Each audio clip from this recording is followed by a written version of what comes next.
So Jared and Yvette, Zootropolis 2 has grossed 1.7 billion, and it's one of the highest grossing animated films ever and is now Oscar and BAFTA nominated. But I'm curious how that success compares emotionally to where this all started. You know, it's a bit mind-blowing. I haven't used that term in my entire life except for in the last month and a half, and just watching how people are reacting to this film. To be recognized by the BAFTA members and the Academy is always it makes us feel good, because we really are just representing all the hundreds of artists who have worked on this film, and the fact that they've put everything into this film and that their work is being recognized is great, and we are excited about it. Yeah, I think the other thing is, we spend 5 years working on these films, and the majority of that time, we're just in our building by ourselves. The outside world doesn't know what we're doing, and we don't know what they will think of what we're doing. So you really hope that the story you're trying to tell resonates, but you don't really know until it heads out there. And I'd say the reaction to this, it's really emotional, to be honest, because the fact that people want to spend time in this world with these characters that we care about, but that the entire crew really, really cared about, because it's an immense amount of work, it means a lot to us. It means that our voice cast did a terrific job. I think some of the best acting I've ever seen in any film I've ever worked on. And then the subtlety of the acting that animators were able to find, to me, is another just huge part of this, because you're watching a real being, and this is a story of this relationship. And I think people really like that relationship. They believe that relationship, and they're rooting for that relationship, even though it's an imperfect one.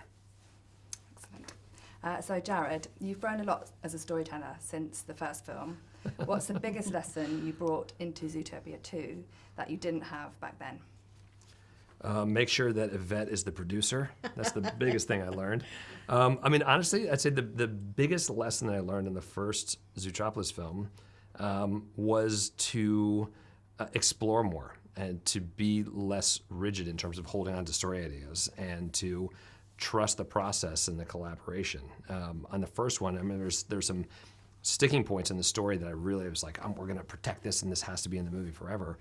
Ultimately, we got rid of those and found a better story as a result of it. So I think for this movie, that was really a mindset from the beginning. We really tried to set up the dynamic within our team and everyone that came on the movie, and said, okay, even if we have something that's feeling really good, that may have to go away for something that could be great. And so we really tried to use the fact that we have all these at-bats, this very iterative process, to not just find something that was perfect, but to say, what could be out there, and let's pressure test. And even if some of those avenues are totally wrong, the process of going down those will lead us to something that's really special. And so I think that's the number one thing that I took from the first one and the second one. And Jared, you joined Disney Animation on the first Zootopia, and now you're returning to this world as Chief Creative Officer. Yeah.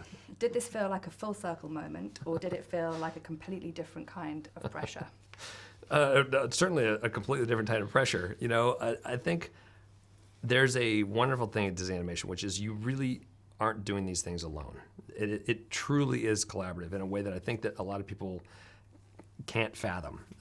It's hundreds of people that are all looking at this story, trying to find ways to make it better, trying to find ways to add nuance and entertainment. And something that we tried to do on this one was we had a different feedback system, where we really wanted people to be very comfortable to say what was not working, and for those conversations to be out in the open, fully transparent. And so I'd say in this new role for me, we kind of used this film somewhat as a guinea pig of saying, well, if we did make this a much more transparent process, will that help us or not help us? And it really helped us a lot. So I'd say that required having a producer that took a lot of chances in terms of shifting how we make our films and bringing way more voices in, which turned out to be a wonderful thing. Great. And Jared, how do you balance protecting your own voice as a filmmaker while championing other directors' voices?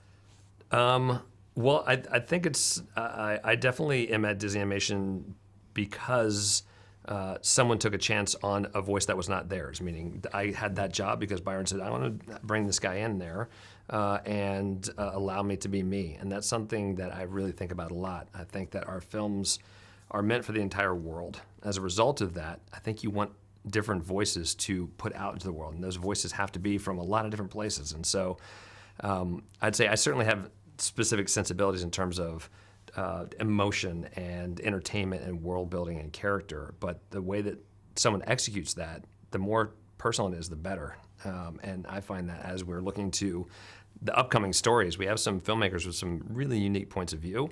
And I think that matters. I think people want something that feels unexpected and surprises people. And I think the only way to really do that is to make sure that new voices are always in the mix.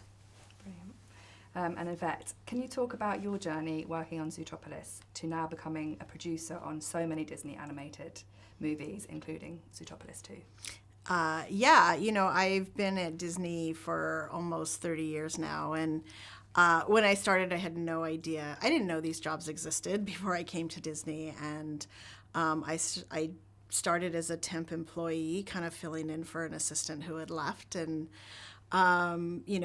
eventually got hired on and thought I'd stick around for about 5 years to see we'll see where it takes me. And but there's something magic about the walls of Disney animation and the people that you interact with and that you get to know, and they really truly become such a tight community for all of us. And so 5 years kind of quickly turns into 7, which turns into 10. And somewhere along the way, I had met a producer, and he gave me an opportunity and took a chance on me and invited me to work on his show. That film was Tangled.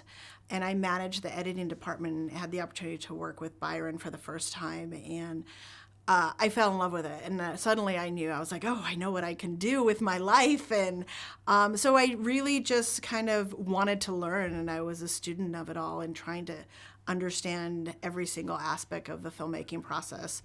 And I was grateful, again, Byron and Jared inviting me in to be a part of Encanto with them and really, kind of being a part of that world, in which kind of started my producing career.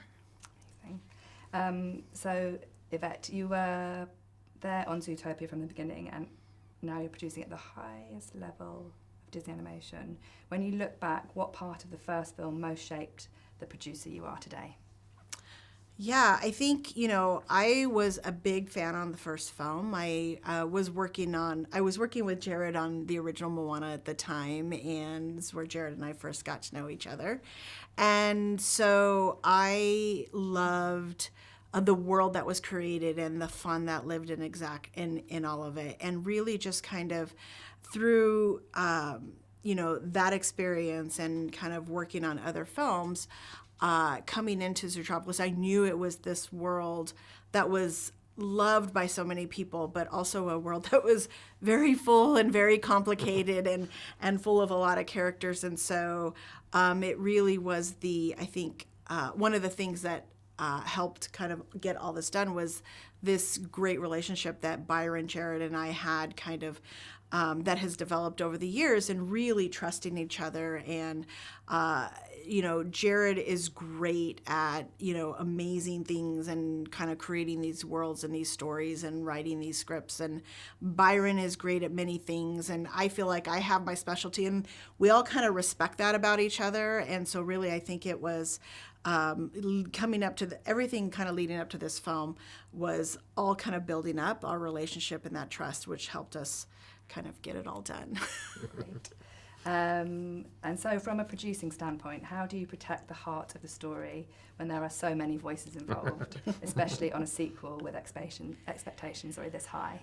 I think that is one of the things that I really try to focus on, and is really a big part of my role, is making sure that I don't believe in putting any boundaries on any of the creative, early on, because it's like, there's no box, there's no anything, and there's no expectations. There's obviously, when you're coming into a sequel of Zootropolis and people, the public, and there's so much on social these days about what they want this film to be. And so we like to kind of block that out and just really just allow the conversation to go wherever it goes. And And I think that's, for us, it's really important to kind of create this really relaxed environment where people can take chances. And it may not work and we may not fail, but we may fail on that idea, but it will lead us to something else. So I feel like part of my job is to help create that environment. And then after a while, I start like, hey guys, we got to start making this. And so we start locking things in, but really, and it's like, okay, well, can we just lock this section in and you can continue to play everywhere else? But really, I feel like it's really important to me to kind of set that environment and protect the creative. So there are no boundaries, because I think that's when we get the best work. Amazing. And this is for both of you, these next few questions. The first film tackled prejudice in a way that landed with both kids and adults. What kind of conversations were you hoping Zootopia 2 would spark? Well, it's funny. When we first started thinking about the story that we'd have in Zootropolis 2, we wanted to make sure we were continuing the same thematics of the first film, but deepening them. And we knew that we had Judy and Nick at the very center of the story. And so you had these two animals that did have this bias stereotype conversation in the first one. They chose to now be teammates. What does that look like? And we kind of treated it like you would in real life. Okay, well, you decided this, but you're very different. The first case took 48 hours, but are you really designed to stay together in the long run? What happens when you start to see that the way you see the world is different than the way that I see the world? And so this movie is all about those differences. It's about seeing those differences first as something to be worried about and obstacles, and then to push through to understand those differences and ultimately to see them as this enormous benefit. That's the way that they solve this case, Judy and Nick, is because of those differences. It's because of the difference of Gary and the difference of Nibbles. And so we really wanted to take people through that journey of differences in this story, and that's something I'm really proud of. Great. The first film sparked a real conversation about prejudice across generations. With the world feeling very different now than in 2016, what conversations did you feel Zootopia 2 needed to have, not just wanted to? Yeah, I think one of the magic of the world of Zootropolis, it really is a mirror of our own world. And so there are, at the core of it is Judy and Nick and their relationship. And I think many times, we meet people and sometimes there's an instant connection, an instant clicking. And but we get to a point where we realize that, oh, I didn't know you looked at it this way, or you thought this, and we can retreat. As humans, I think, it's instinct to be like, oh, okay, I'm just going to go back to something that's comfortable for me. Or you can actually kind of talk about it and work through those differences. And I think it's working through those differences that will make us as humans stronger. And so we hope that people, understand that this world is, it's very polarized at this point. But I think if we just are able to talk to people and try to understand where they're coming from, and understand also we don't have to all be the same, it'll help make it better. Was there ever a moment where the storyline felt too big or too close to real life? And how did you decide whether to lean in or pull back? Yeah, I think as you're going through the process, you're doing that constantly. There's this kind of accordion yo-yo thing that happens where sometimes you go, oh, this is too on the nose, and sometimes you go, this is so subtle, no one's going to get it. That's something where we really have to trust the people that are working on this film. So we screen our movies internally for our crew, for the entire Disney Animation team, multiple times, and we ask those questions. We say, okay, are you understanding what this movie's about? Are we pulling punches, or conversely, is this starting to feel like medicine instead of a compelling story you want to watch? And so I think we definitely want to make sure that, certainly for a world of Zootropolis, we're saying something that matters. We're bringing a conversation to the world that touches on subjects that are important, that can be tricky, because we do have animals to tell those stories with. It makes it more approachable. And that's something we take really seriously. And I also think it's what audiences want from this world. I think if we don't do that, then they feel like, oh, this is not the world of Zootropolis. And so for this movie, knowing that we were talking about differences, knowing that we're talking about reptiles, where were they in the first film, making that the mystery, but also that's really a story of displaced communities and how easy that can happen, certainly if differences are weaponized, which is what happens in this story. So I think for us, we did want to say something that felt topical, but also feels like a pattern of human nature that you're seeing now, but has happened 5 years ago, 10 years ago, 20, 50. It's just something that we as humans do that we need to work on. Yeah. Almost 10 years separate Zootropolis 1 and 2. You've said before that Zootropolis was never meant to be a because it worked, let's do another sequel. Yep. What was the missing piece that had to click creatively before Zootopia 2 could exist? Well, Yeah, get in there. these films, they take 4 or 5 years to make, and I think when Byron and Jared initially started working on this world, I think they always imagined it as Zootropolis is a city that exists on a continent that it's on a world of animals, and so I don't think in their minds we were never limited to this one story of Zootropolis, and they thought of it as a whole world that existed. But these do take a long time, and immediately after they finished Zootropolis, they started working on Encanto because they wanted to do work on a musical, and so Encanto took about 4 or 5 years to make. And towards the end of Encanto, Jared actually did a sketch of Zootropolis 2, and he put the 2 as a snake. And so I think that they've always been working on it and thinking about it in their mind, but it's just kind of these films take a very long time to make, and so that kind of fills in all the gaps of what was there. Yeah, the weird thing is it doesn't feel long to us. I Yeah. think a lot of people are saying it's 10 years. It's almost a blip, Yeah. because I think when we're working on something, going from Encanto to Zootropolis, it's like, oh yeah, there was this movie and then there's Zootropolis. So weirdly, it almost feels like very fast to us. I'd say in those intervening years, something a lot of people don't realize is we were also working on Zootropolis at the same time, meaning there was a Zootropolis Plus series that was on Disney Plus. So we were hanging out with those characters. And then we had this amazing experience of being able to work on the Zootropolis land in Shanghai. And so we were working with those characters as well. So weirdly, it's actually, I actually haven't stopped working with those characters in that time, but it's just taken a little bit to get back to this world in the big screen. So the cast of voice actors is stacked. Yeah. What were some of your favourite or memorable moments casting these characters and going through that process of working with these actors to bring these characters to life? You want to start? Yeah, I think, it's funny because we didn't, it wasn't one of those conversations in the beginning of, oh, we're going to have a lot of roles, so let's, kind of get our friends, or let's do all cameos for this. It was just something that kind of organically happened along the way. And, for example, we have Yvett Merino who plays, the goats, Bouchon and Chevrolet in the film.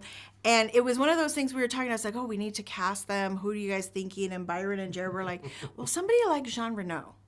If we can get somebody like this. And we're like, well, let's try. Let's see if we can get him. And he said, yeah. We never thought he would say yes, but we were so grateful. He said yes, and he came in, and it was an amazing recording experience. Yeah, everyone that came in, it's just fun to work with everybody. I think... having just gone through Moana for Yvette and I, having Dwayne Johnson come in, having Auli'i come in, having Rachel House come in. It's we get to hang out with our friends again, and that's one of the most fun parts. I think for me, Michael J. Fox doing a cameo for us is such a bucket list moment for me. I think all of his movies were define my childhood, and so that was enormous. And then I think we also had so many of our returning cast come back. So. Yeah, it's just we're very, very lucky that people wanted to come play.